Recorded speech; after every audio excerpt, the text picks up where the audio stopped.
My name is Daniel, and this happened about 2 years ago when I was still in college. I had two close friends, Ryan and Luca. We'd spend weekends exploring abandoned places, mostly out of boredom, sometimes filming it just for fun. None of us really believed in anything paranormal. We just liked the atmosphere. One Friday night, Ryan told us about an old house just outside town. He said his cousin had gone there once and heard something moving upstairs, even though the place had been empty for years. That was enough for us. We drove out there around 10 p.m. The house sat at the end of a dirt road, surrounded by trees that blocked out most of the moonlight. There were no other buildings nearby, no streetlights, nothing. When we got out of the car, it was completely silent. The front door of the house was slightly open. Luca laughed under his breath and said, "That's already a bad sign." We went in anyway. The inside smelled damp, like mold and old wood. Our flashlights barely lit up the space. The floor creaked with every step, and there were pieces of furniture left behind, covered in dust. At first, nothing felt off. We checked the living room, then the kitchen. Everything looked normal for an abandoned place. Ryan kept trying to get a reaction, quietly saying things like, "If there's something here, make a noise." Nothing happened. After a while, Luca pointed toward the staircase and said we should check upstairs. The stairs felt unstable as we climbed. Each step made a loud creaking sound, like it hadn't been used in years. At the top, there was a narrow hallway with 3 doors. The first room was empty. The second had an old mattress and a broken dresser. The third door was closed. That stood out immediately. Everything else in the house had been open. Ryan walked up to it and paused. "Did you hear that?" he whispered. We all went quiet. At first, nothing. Then we heard it, a faint metallic sound, like something lightly dragging across the floor. It came from inside the room. Luca shook his head and said, "That's not funny if someone's actually in there." Ryan slowly pushed the door open.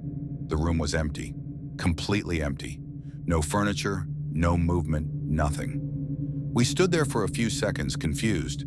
Then I noticed something near the center of the room. The dust on the floor had been disturbed, not like footprints, more like something heavy had been dragged in a short line, then stopped. Ryan said it was probably an animal or something falling, but his voice didn't sound convincing. We should have left then, but we didn't. Instead, we set up a camera in the room and sat just outside in the hallway, thinking maybe we'd catch something. We turned off our flashlights and waited. At first, it was completely silent. Then after a few minutes, we heard it again. That metallic sound, closer this time, slow, dragging. It didn't sound like it was on the floor anymore. It sounded like it was moving. Ryan leaned toward me and whispered, "You hear that, right?" I nodded. The sound continued for a few seconds, then stopped. Then we heard something else, a slow step, from inside the room. Luca stood up immediately. "No, I'm not staying for this," he said quietly. Before we could react, the sound came again, this time louder. A step, followed by a faint clinking noise, like chain shifting. That's when Ryan grabbed the camera and said we were leaving. None of us argued. We moved quickly down the stairs, trying not to make too much noise, but the wood creaked under every step. As we reached the front door, something made me turn around. I don't know why I did, but I looked back toward the staircase. At first, I didn't see anything. Then I saw movement at the top. A figure stepped into the hallway. A man, tall, thin, and completely still. His clothes looked old, torn, hanging loosely off him. His arms were down at his sides and around his wrists. There was something wrapped tightly. Chains. They hung down slightly, catching what little light there was. He didn't move at first. He just stood there facing me. Then I heard it, a soft metallic shift. He lifted one arm slightly. The chain dragged. That was enough. I turned and rushed outside with Ryan and Luca. We got into the car and left without saying anything. None of us looked back. We didn't talk for the first few minutes of the drive. Finally, I asked if they saw him. Ryan nodded immediately. Luca just stared ahead and said, "Yeah." Later that night, we checked the camera footage. The room was empty the entire time. Nothing moved. But the audio picked something up. Clear as day, that dragging sound. followed by a distinct metallic clinking. Right before the recording ended, there was one more sound. A man's voice, low, strained, like it was coming from far away. We replayed it multiple times, and every time it sounded the same. One word: stay.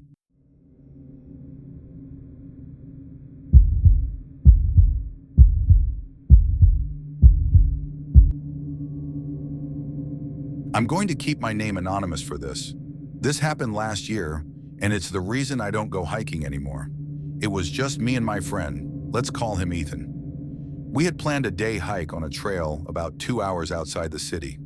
It wasn't anything extreme, just a quiet forest loop that leads back to the same parking area. We got there late morning, around 11. Clear weather, no wind, no one else around. The first hour was completely normal. We talked, stopped a few times, took photos. The trail was easy to follow, just a narrow path through dense trees. Then things started to feel off. At first, it was just how quiet it got. No birds, no insects, nothing. Just our footsteps. Ethan stopped walking and said, "Do you hear that?" I said no. He stood there for a few seconds, like he was focusing on something far away. Then he said, "It sounded like someone calling." I told him it was probably just an echo or something in the distance, even though there wasn't any wind. We kept going. A few minutes later, he stopped again. This time, he didn't speak right away. He just tilted his head slightly, listening. "Did you seriously not hear that?" he asked. I said no again. He looked confused but not scared, like he was trying to make sense of it. Then he said, "It sounded like it said my name." That didn't sit right with me. I told him there was no one else out there. We were alone. At least, I thought we were. We kept walking, but Ethan started slowing down. He kept glancing off the trail, into the trees like he was expecting to see someone. After a while, I told him we should probably turn back.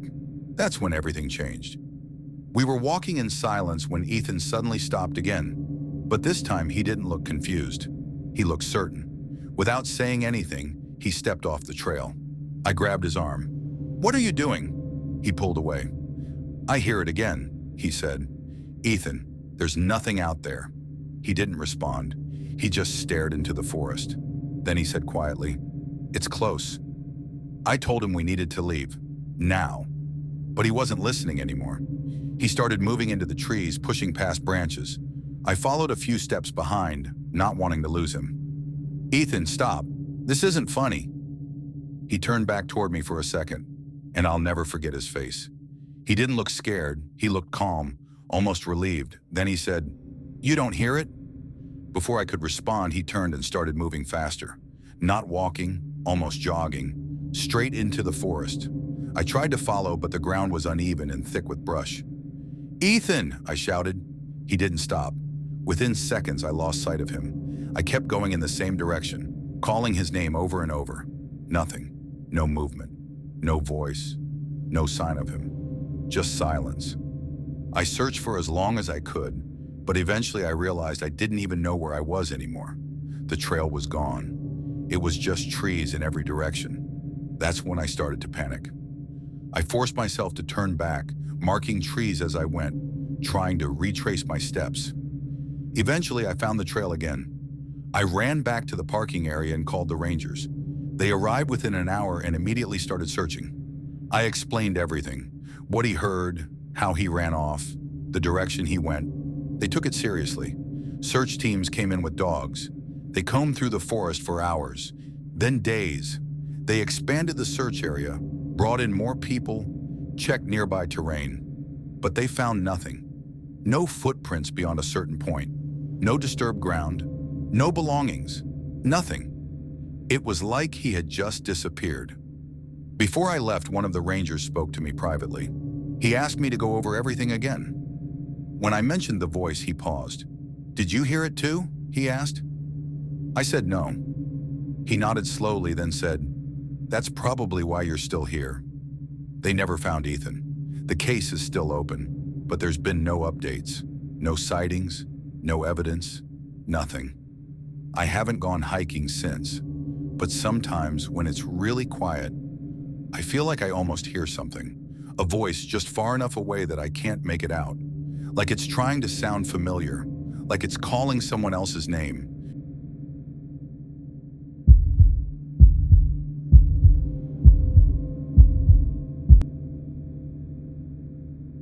This happened a few years ago, and even now, none of us can fully explain what we saw. It was me and 3 friends, Mia, Chloe, and Sarah. We were driving back from a weekend trip and decided to take a shortcut instead of the main highway. Mia put the route into her GPS, and it directed us onto this narrow road that cut through what looked like miles of empty land. At first, it seemed fine. The road was paved, just very isolated. No houses, no streetlights, no other cars. Just long stretches of flat land on both sides, like open fields that went on forever. It started getting dark faster than we expected. Sarah was driving, Mia was in the passenger seat, and Chloe and I were in the back. We had music playing, but after a while, even that got turned down. Something about the road just felt wrong. Chloe was the first to say it. "Does this road feel off to anyone else?" No one answered right away. Then Mia checked her phone and said, "It's still the right way. It says we stay on this for another 20 minutes. That didn't help. The road ahead was completely empty, disappearing into darkness. Then it happened. Out of nowhere, something ran across the road. Fast, too fast. Sarah slammed on the brakes and swerved at the same time. I barely had time to register what I saw. It wasn't an animal, at least not like anything I'd seen before. It was low to the ground, but its shape was wrong. Its limbs looked too long, almost bent in ways that didn't make sense. And the way it moved, it didn't look natural. The car skidded off the road and into the field. We hit something uneven, and the car jolted hard before coming to a stop. For a second, everything went quiet. No one spoke. Then Chloe started crying. "Is everyone okay?" We all checked quickly. Somehow, none of us were seriously hurt, just shaken. The engine had stalled and the headlights were still on, pointing out into the field. Mia said, "What was that?" No one answered, because we all saw it. Sarah grabbed her phone and said we needed to call for help. There was barely any signal. While she tried, I looked out the window. At first, I didn't see anything, just the field, dimly lit by the headlights. Then I noticed movement, farther out. Something was there, standing, watching. I felt my stomach drop. "Guys," I said quietly, "don't look all at once." Of course, they all looked anyway. It was the same thing we saw on the road. But now it wasn't moving fast. It was still. Its body looked thin, almost stretched. Its limbs were long and slightly bent, like it didn't stand the way it was supposed to. I couldn't make out its face clearly, but I could tell it was facing us, watching. No one spoke. We just stared. Then it moved, slowly, one step forward, and we heard it. A faint sound, not a growl, not an animal noise. Something else, almost like a low, uneven breathing. Chloe whispered, "Get back on the road. Now." Sarah tried to start the car again. It didn't turn over. The thing in the field took another step, closer, still watching us. Mia finally got a call through and started explaining where we were, her voice shaking. The headlights flickered slightly. For a moment, we lost sight of it. Then the lights steadied again, and it was closer, way closer than before. That's when we all started panicking. Sarah kept trying the engine. Nothing. We locked the doors, even though that didn't feel like it would matter. The thing stopped again, about halfway between us and the road, still facing us, still completely silent except for that faint, uneven sound. Minutes felt like hours. Then in the distance, we saw lights, headlights, another car. As it got closer, the thing reacted. It didn't run. It didn't make a sound. It just moved, fast. Not like before across the road. Faster. It disappeared into the darkness of the field in seconds. The car on the road stopped and a man got out. He saw us and immediately came over, asking if we were okay. We didn't even try to explain what happened. Not right then. Eventually more help arrived and we were taken off that road. The car had to be towed. Later, when we tried to describe what we saw, none of our descriptions matched exactly. But we all agreed on one thing. It wasn't any animal we knew, and it didn't move like anything that should exist. We never took that road again, And to this day, none of us can explain what stepped out in front of our car that night.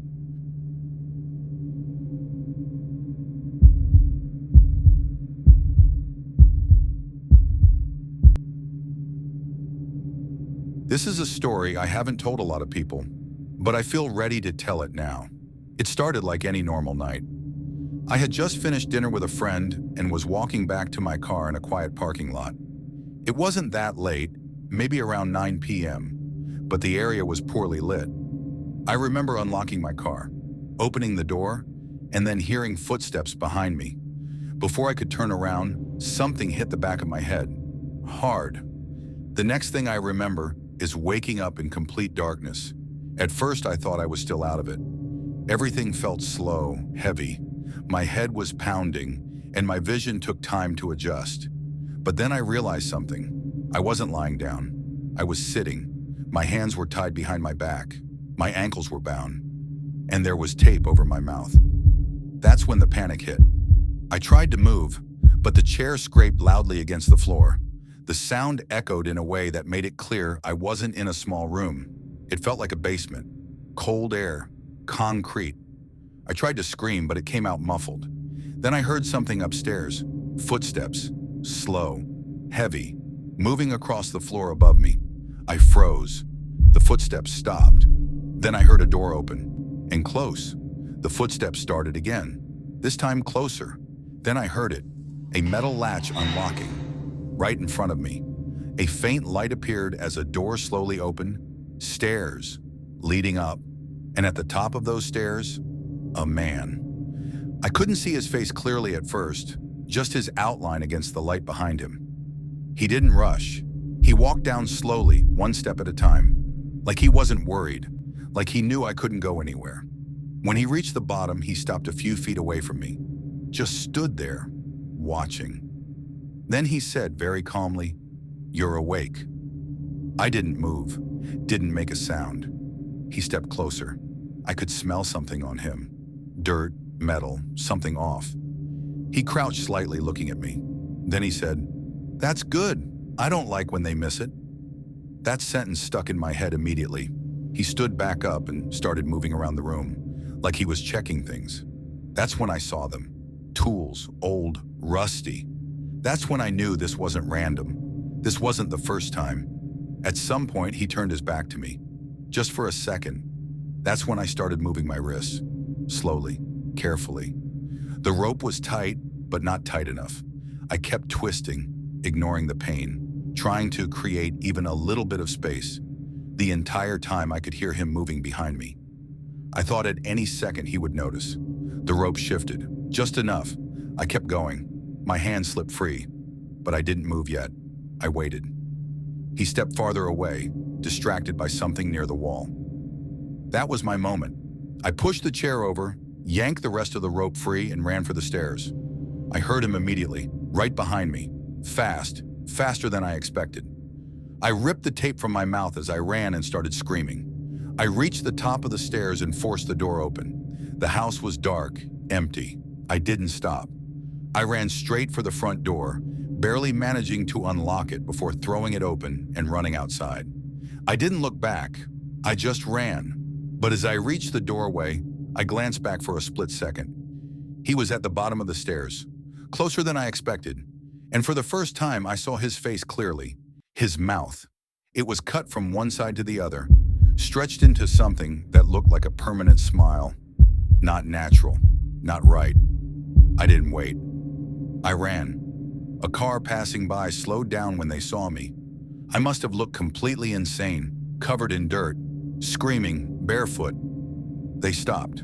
They called the police. That's what saved me. When the police went back to the house, it was empty. No one there. No tools. Nothing. Even the basement. Clean. Like it had never been used. The only thing they found was the chair, on its side, and marks on the floor where it had been dragged. They never found him. No records. No matches. Nothing. But the part I can't forget is his face, or what he said. I don't like when they miss it, because I still don't know what he meant, or how many people didn't get the chance to escape.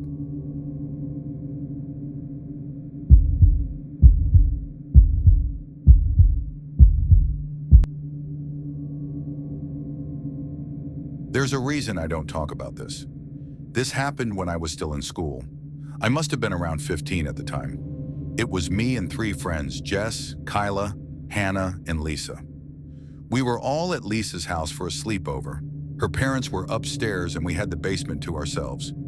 It was one of those typical nights, music playing, snacks everywhere, just talking and messing around. At some point, Jess brought up the idea. "Let's do something creepy," she said. Kyla laughed. "Like what?" Jess looked at Lisa and said, "Don't you have one of those boards?" Lisa hesitated for a second. Then she nodded. "I think so." She went upstairs and came back a few minutes later with a Ouija board. I remember feeling a slight shift in the mood as soon as she put it down on the floor between us. It wasn't funny anymore, but none of us said that out loud. We sat in a circle around it. The lights were dim, just a small lamp in the corner of the room. Lisa placed the planchette in the center. For a moment, no one moved. Then Jess said, "Come on, it's not real." We all placed our fingers lightly on it. Jess asked the first question, "Is anyone here with us?" Nothing happened. We all looked at each other and smiled a little. Then she asked again, "Is anyone here with us?" For a few seconds, nothing. Then the planchette moved, just slightly. We all pulled our hands back immediately. "No, you moved it," Hannah said. "I didn't," Jess replied. We argued for a second, then decided to try again, making sure none of us were pushing. We placed our fingers back on it. Jess asked, "What is your name?" The planchette started moving again, slow, deliberate. It slid across the board, stopping on letters one by one. But it didn't spell a name.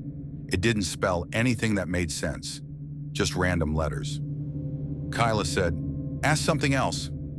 Jess hesitated, then asked, "Are you good or bad?"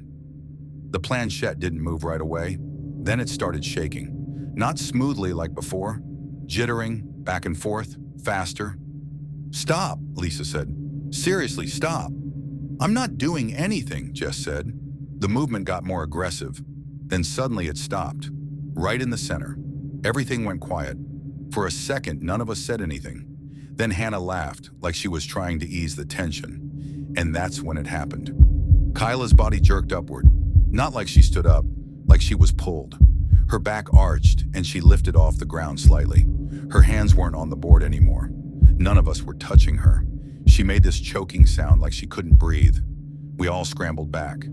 "Kyla!" I shouted. She stayed like that for a few seconds. Then she dropped. Hard. She hit the floor and didn't move. We rushed to her. Her eyes were open. But she wasn't blinking. She wasn't reacting. Then Lisa said, "Her neck." We all looked. There were marks. Dark. Uneven. Like something had been wrapped tightly around it. No one knew what to do. Lisa ran upstairs to get her parents. Everything after that felt like a blur. An ambulance came. They took Kyla away. We all went home that night without really speaking. The next day we found out she was alive. But something had changed. She couldn't speak. At all. The doctors said there was no physical damage to explain it. They called it trauma. But that didn't make sense. Because of the marks. They faded after a few days, but I know what I saw. We all do. We never touched a Ouija board again. Lisa said she threw it away the next day, but sometimes I still think about that night, about how it moved, about how it reacted when we asked if it was good or bad. And one thing has never sat right with me. We never said goodbye as per the rules.